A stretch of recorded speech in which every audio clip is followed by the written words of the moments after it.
నెలకు ₹1,00,000 సంపాదించేవాడు కూడా పేదవాడిగానే ఉండొచ్చు. నెలకి తక్కువ డబ్బు సంపాదించేవాడు కూడా రోజువారీ పొదుపు చేసి ధనవంతుడు కావచ్చు. ఎందుకో తెలుసా? ఇద్దరు స్నేహితులు, ఇద్దరు ఒకే జీతాన్ని సంపాదిస్తున్నారు. ఒకడు సంపాదించిందంతా ఖర్చు చేస్తున్నాడు, మరొకడు సంపాదించిన డబ్బులో కొంత పొదుపు చేస్తున్నాడు. 5 సంవత్సరాల తర్వాత ఒకడు అప్పుల్లో ఉన్నాడు, మరొకడు అవకాశాలను కొనగలిగే స్థాయిలో ఉన్నాడు. తేడా సంపాదనలో కాదు, అలవాటులోనే ఉంది. డబ్బు మీకు స్వేచ్ఛనిస్తుంది, ఆ డబ్బుని ఖర్చు చేయమని కాదు. గుర్తుంచుకోండి, డబ్బు సంపాదించడం ఒక నైపుణ్యం, డబ్బు దాచుకోవడం క్రమశిక్షణ.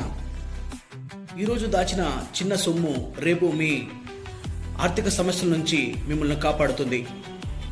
ఖర్చు చేసిన ప్రతి రూపాయి నిన్ను మర్చిపోతుంది, పొదుపు చేసిన ప్రతి రూపాయి నీ భవిష్యత్తును నిర్మిస్తుంది. గుర్తుంచుకో. అందుకే మీ సంపాదనలో 10% ప్రతి నెల ఆదా చేయడం నేర్చుకోండి, లేదా ఒక ప్రత్యేకమైన బ్యాంకు ఖాతాను ప్రారంభించండి. మీ సొమ్ముని ఆదా చేసుకోండి. ఈ రోజు నుంచి మీ సంపాదనలో 10% పొదుపు చేస్తానని నువ్వు అనుకుంటే కామెంట్లో ఎస్ అని రాయండి. అలాగే డబ్బంటే పొదుపు చేయని వారికి ఇలాంటి వీడియోని షేర్ చేయండి, అలాగే కామెంట్ చేయండి.